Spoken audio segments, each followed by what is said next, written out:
Madhu project గురించి, ఆ government land గురించి మీరు ఢిల్లీ వెళ్ళి ఎంక్వైరీ చేస్తానన్నారు కదా, ఢిల్లీ వెళ్ళారా? నా ప్రాజెక్టు గురించి సింధు ఢిల్లీలో ఆ జర్నలిస్ట్ మోహన్ చేత ఎంక్వైరీ చేయిస్తుందా?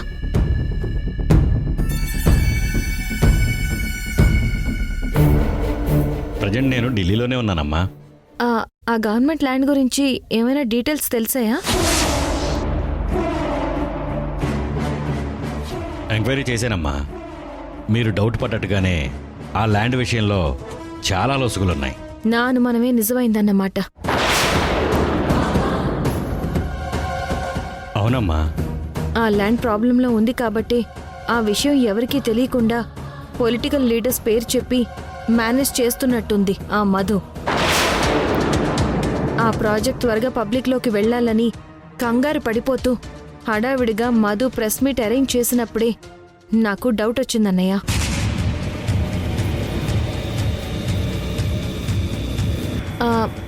అన్నయ్య, ఒక పని చేస్తావా? ఆ ల్యాండ్ పేపర్స్ ఒరిజినల్స్ కానీ లేదా జిరాక్స్ కానీ నాకు వాట్సాప్ చేస్తావా? యష్కి చూపిస్తాను.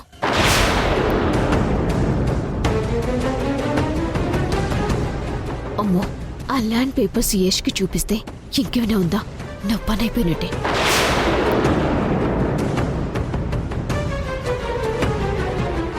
సారీ అమ్మా, ఆ పేపర్స్ బయటికి ఇవ్వకూడదు, చాలా కాన్ఫిడెన్షియల్. కావాలంటే మీరు ఢిల్లీ వస్తే నేను ఆ పేపర్స్ చూపిస్తాను. ఆ పేపర్స్ బయటికి రావా అన్నయ్య? అయితే నేను ఢిల్లీ రావడం ఇప్పుడు కుదరదు. ఎందుకు రాలేవమ్మా? ఇవాళ మా పిల్లల బర్త్డే ఫంక్షన్ జరుగుతుంది. ఒక పని చేయన్నయ్య. ఏంటో చెప్పమ్మా. నేను ఈ విషయం యష్కి చెప్తే ఎట్టి పరిస్థితుల్లోనూ నన్ను నమ్మడు. యష్ నెంబర్ మీకు సెండ్ చేస్తాను. మీరే కాల్ చేసి విషయం చెప్పి ఢిల్లీ రమ్మని చెప్పండి అన్నయ్య.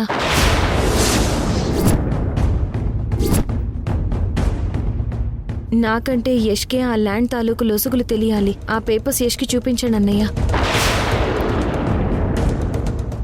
ఓకేనమ్మా, ఉంటాను. అలాగే అన్నయ్య.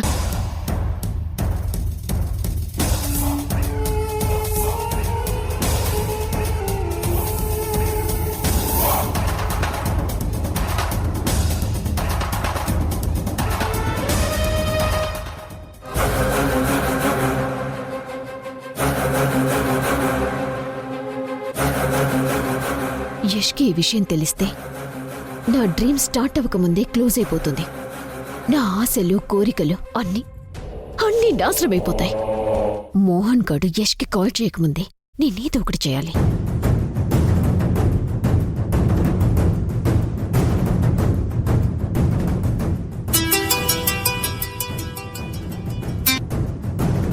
చెప్పు మధు.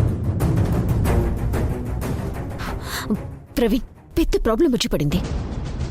ఏమైంది మధు? ఆ రోజు ఆఫీస్లో ప్రెస్ మీట్ అయిన తర్వాత నీతో చెప్పాను కదా ఆ జర్నలిస్ట్ మోహన్ గాడి గురించి. మన ప్రాజెక్ట్లో ఏవైతే లేవో వాటి గురించి అంత డెప్త్గా, అంత కరెక్ట్గా ఎలా క్వశ్చన్ చేశాడని. వాడి మీద నాకు డౌట్ వచ్చిందని చెప్పాను కదా. అవును. ఆ మోహన్ గాడి చేత ఆ రోజు ఆ క్వశ్చన్స్ అడిగించింది సింధునే. ఇప్పుడే వాడు ఢిల్లీ నుంచి సింధుకి కాల్ చేశాడు. ఆ గవర్నమెంట్ ల్యాండ్ గురించి ఏమైనా డీటెయిల్స్ తెలిసాయా?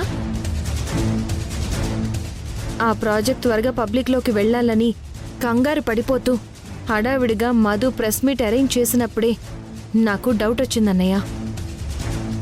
యష్ నెంబర్ మీకు సెండ్ చేస్తాను. మీరే కాల్ చేసి విషయం చెప్పి ఢిల్లీ రమ్మని చెప్పండి అన్నయ్య. వాడి మూమెంట్స్ నాకు తెలియాలి. ఆ మోహన్ మీద ఓ కన్నేసుంచమని చెప్పానా? ఏం చేస్తున్నావు నువ్వు? సారీ మధు, ప్రాజెక్ట్ వర్క్లో బిజీగా ఉండి మర్చిపోయాను. చాలే, ఆపేసే ఇంకా. విషయం యష్కి చేరకుండా ఇక్కడే నేను మేనేజ్ చేస్తాను. నువ్వు ఏదో ఒకటి చేసి ఆ జర్నలిస్ట్ మోహన్ గారిని పట్టుకో. ఓకేనా? Okay Madhu. At any cost Yash ఢిల్లీకి వెళ్ళకూడదు. యష్ని ఎట్టి పరిస్థితుల్లోనైనా నువ్వు ఆపాలి. నువ్వేం టెన్షన్ పడకు మధు, నేను చూసుకుంటాను.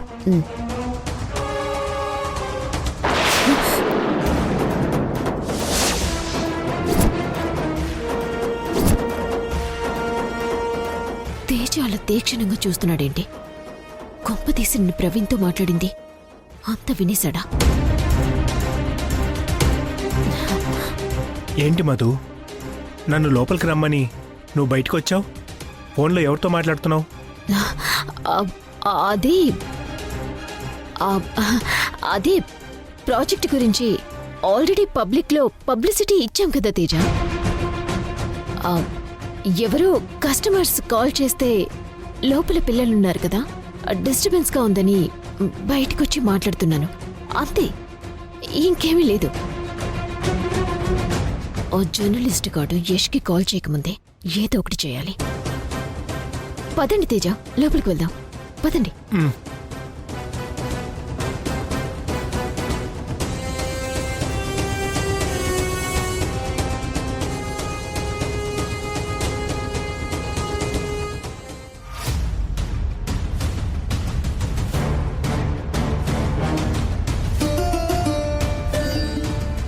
మరిది గారు, ఒక నిమిషం. కొంచెం మీ ఫోన్ ఇస్తారా? నా ఫోన్లో ఛార్జింగ్ అయిపోయింది, ఒక ఇంపార్టెంట్ కాల్ చేయాలి. ఇప్పుడే కదా మధు ఫోన్లో మాట్లాడావు. మాట్లాడితే మళ్ళీ కాల్ మాట్లాడకూడదా అన్నయ్య? ఇదిగో వదిన, తీసుకో. థ్యాంక్స్ మరిది గారు, కాల్ చేసుకుని మళ్ళీ తెచ్చిస్తాను. పర్లేదు వదిన, మీరు మాట్లాడిన తర్వాత ఇవ్వండి.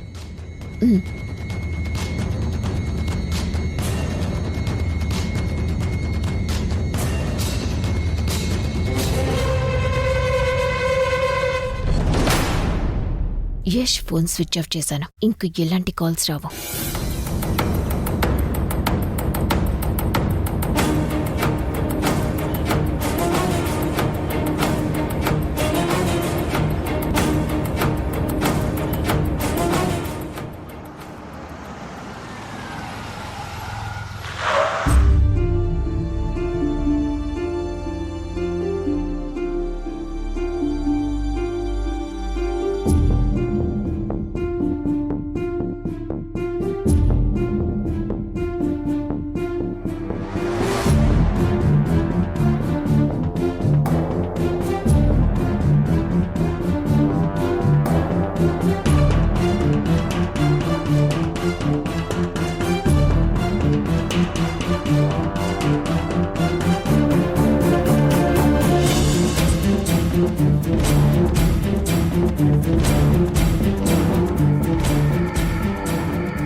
సింధు పిల్లలు వీళ్ళేనా?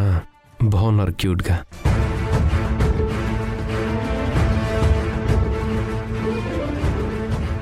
పాపం సింధు తన పిల్లల్ని సొంతం చేసుకుంది, కానీ ఇంకా తన భర్తకి తన కుటుంబానికి దగ్గర కాలేకపోయింది. నిజమే, భర్త మనసుని నమ్మకాన్ని గెలవాలని ఎంతో ప్రయత్నం చేస్తుంది, అయినా కుదరడం లేదు.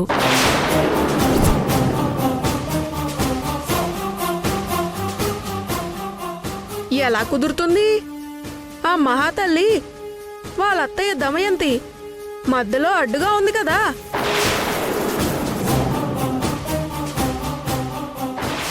ఆవిడ వల్లే సింధు యష్లు ఇప్పటి వరకు కలవలేకపోతున్నారు.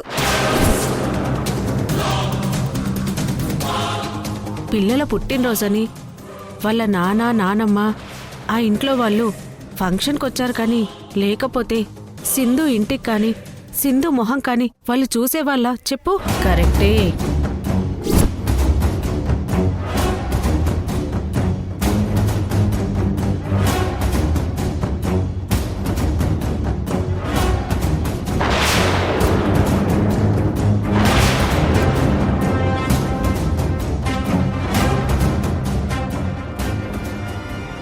ఏంటి, సింధు యష్ ఇంకా కలవలేదా? ఇప్పటికీ విడిపోయా ఉన్నారా? My God.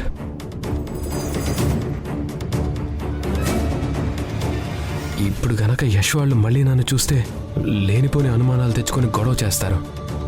ఒక్క క్షణం కూడా నేను ఇక్కడ ఉండకూడదు.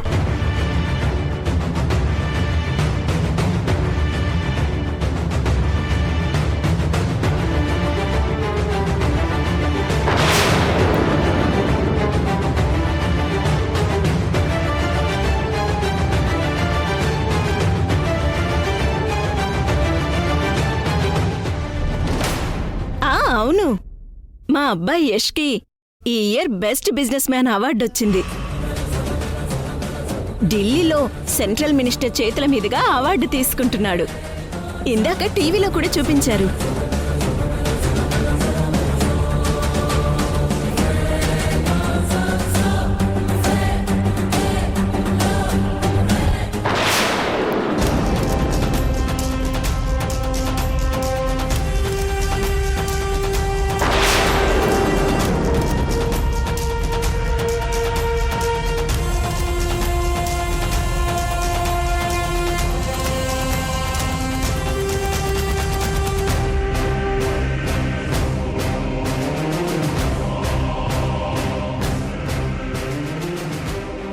వచ్చావా సిద్ధార్థ్? నీకోసమే వెయిటింగ్. నన్ను దమయంతి గారు చూసిన ప్రమాదమే.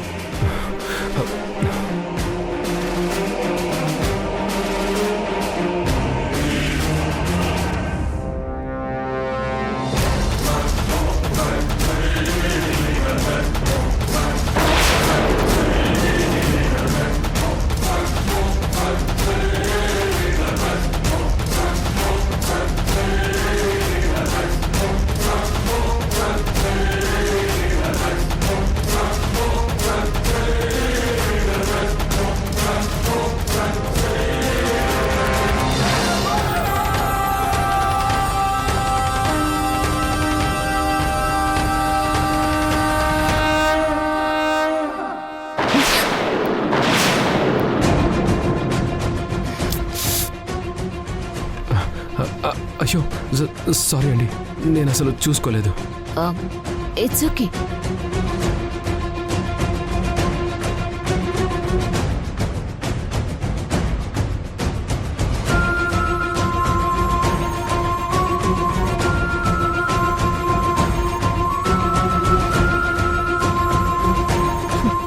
దొరికేవరా?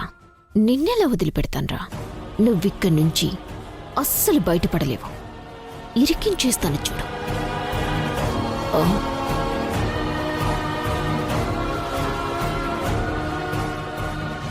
యష్, మరిది గారు వదినా, ఒకసారి ఇలా రండి. వస్తున్నా వదినా, ఒక్క నిమిషం, ఇప్పుడే వస్తాను.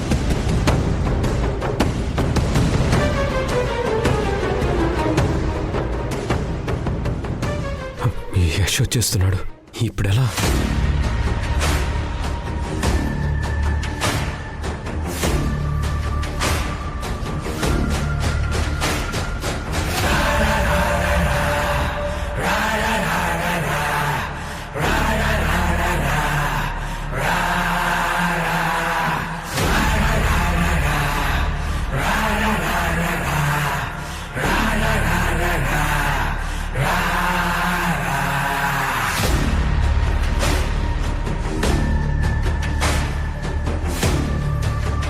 కరెక్ట్గా వచ్చి నా బోన్లో చిక్కావురా.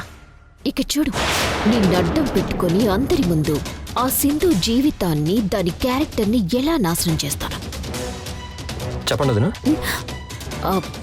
ఏం లేదు మరిది గారు, ఇందాకటి నుంచి మీ అన్నయ్య కనిపించడం లేదు. ఎక్కడున్నారో మీకేమైనా తెలిసేమో అని పిలిచాను. సరే, చూస్తా వదినా.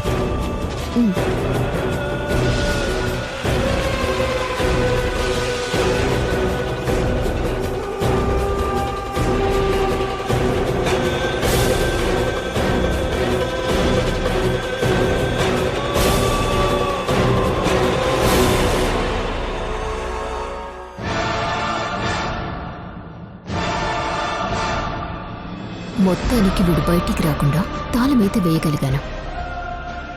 పిల్లల బర్త్డే ఫంక్షన్కి రమ్మని ఎందుకు సింధు నాకు మెసేజ్ చేసింది? యష్ వాళ్ళమ్మ వస్తారని తెలిసి కూడా ఎందుకు ఈ పని చేసింది? ఛా! యష్ కానీ దమయంతి గారు కానీ ఫంక్షన్లో నన్ను చూస్తే ఏమనుకుంటారు? ఇంకా మా మధ్య ఏదో రిలేషన్ నడుస్తోందని మళ్ళీ తప్పుగా అనుకోరు? దానివల్ల తన లైఫ్కే కదా ప్రాబ్లం. పాపం సింధు మా మధ్య ఉన్న స్నేహబంధంతో తన పిల్లల్ని నేను చూడాలని ఫంక్షన్కి రమ్మని పిలిచింది. కానీ నేను ఇక్కడికి రావటం వల్ల తనకి వచ్చే కష్టం గురించి ఎందుకు ఆలోచించలేకపోయాను సింధు. ఎక్కువసేపు ఇక్కడ ఉండడం మంచిది కాదు. త్వరగా బయటికి వెళ్ళిపోవాలి.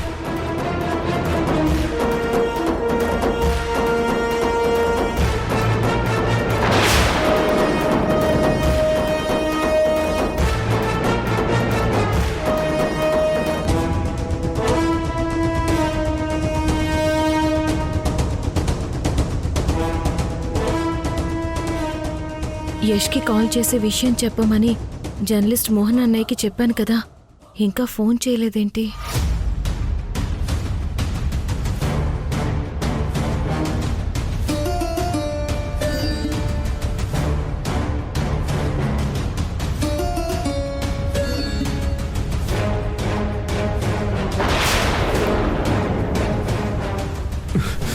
ఇదేంటి డోర్ ఓపెన్ అవ్వట్లేదు?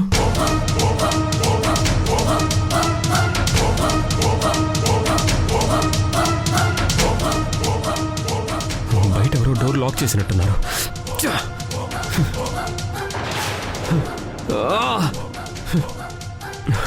ఇప్పుడు నేనేం చేయాలి? ఆల్రెడీ నా వల్లే ఒకసారి సింధు జీవితంలో తుఫాను చెలరేగింది. యశ్ సింధులు విడిపోయారు. ఇప్పుడు మళ్ళీ నా వల్ల సింధు జీవితంలో సునామీ రాకూడదు. భగవంతుడా, ఏదో ఒక విధంగా నేను యశ్ వాళ్ళమ్మ కంటపడకుండా చెయ్యి దేవుడా. ఇక్కడి నుంచి బయటపడే దారి చూపించు దేవుడా.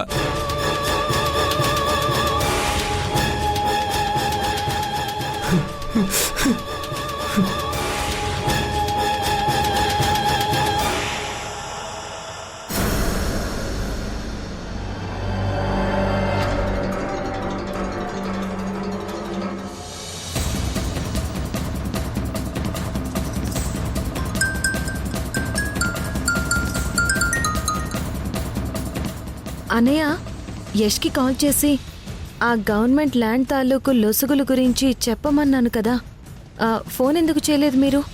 చాలాసార్లు ట్రై చేశానమ్మా. తన ఫోను స్విచ్ ఆఫ్ అని వస్తుంది.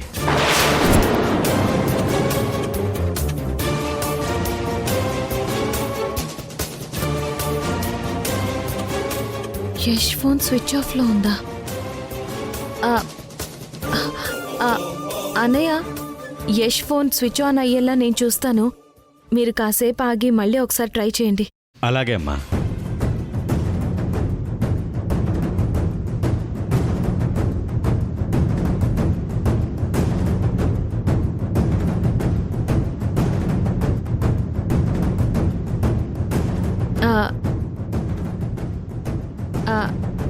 కాసేపు నా ఫోన్ పట్టుకో. సరేనండి. నేను ఇప్పుడే వస్తాను. అలాగే.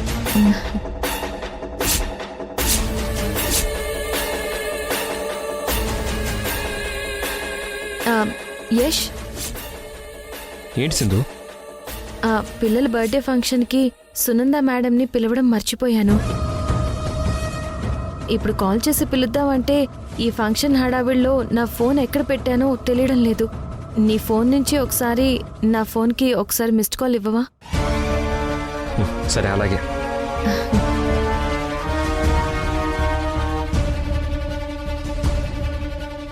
అవును, నా ఫోన్ ఎక్కడ పెట్టానో కనబడట్లేదే. రేష్, అది ఇందాక మీ వదిన తన ఫోన్ ఛార్జింగ్ అయిపోయింది. ఏదో ఇంపార్టెంట్ కాల్ మాట్లాడాలంటే నీ ఫోన్ మధుకి ఇచ్చావు కదరా. ఓ, అవును కదా. అంటే యష్ ఫోన్ మధు తీసుకుందా? వదిన, ఇందాక కాల్ చేయాలని నా ఫోన్ తీసుకున్నారు కదా, ఒకసారి నా ఫోన్ ఇస్తారా? అది మరిది గారు, అది ఇవ్వు మధు.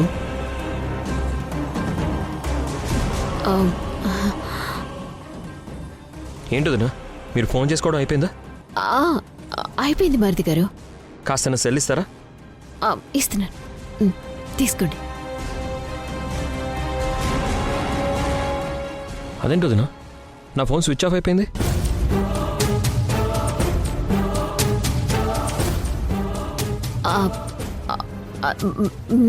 మీ సెల్లో కూడా ఛార్జింగ్ అయిపోయిందేమో. లేదు వదిన, ఫంక్షన్కి వచ్చినప్పుడు ఛార్జింగ్ పెట్టే వచ్చాను.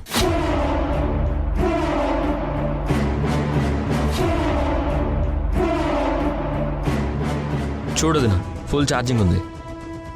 ఆ, ఓ పొరపాటున నేనే కాల్ కట్ చేయబోయి స్విచ్ ఆఫ్ చేసినట్టున్నాను. చూసుకోలేదు. పొరపాటున కాదు, నువ్వు కావాలని చేసావని నాకు తెలుసు. ఇందాక నేను జర్నలిస్ట్ మోహన్తో ఫోన్లో మాట్లాడడం మధు వినుండాలి. నేను యష్కి కాల్ చేసి చెప్పమన్నాను కదా, అందుకే యష్కి విషయం తెలిస్తే తనకి ప్రాబ్లం అవుతుందనే కావాలని ఏదో కాల్ మాట్లాడాలని యష్ ఫోన్ తీసుకుని మోహన్ కాల్ రాకుండా ఫోన్ స్విచ్ ఆఫ్ చేసింది ఈ మధు.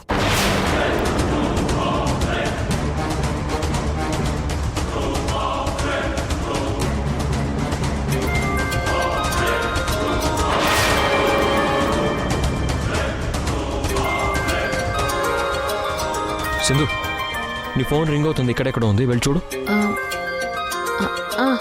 సరే.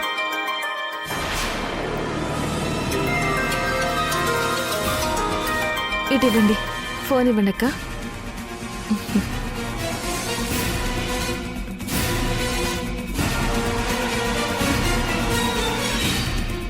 థ్యాంక్ యూ యష్, ఫోన్ దొరికింది. నేను సునంద మేడంతో ఫంక్షన్కి రమ్మని చెప్తాను. ఓకే సింధు.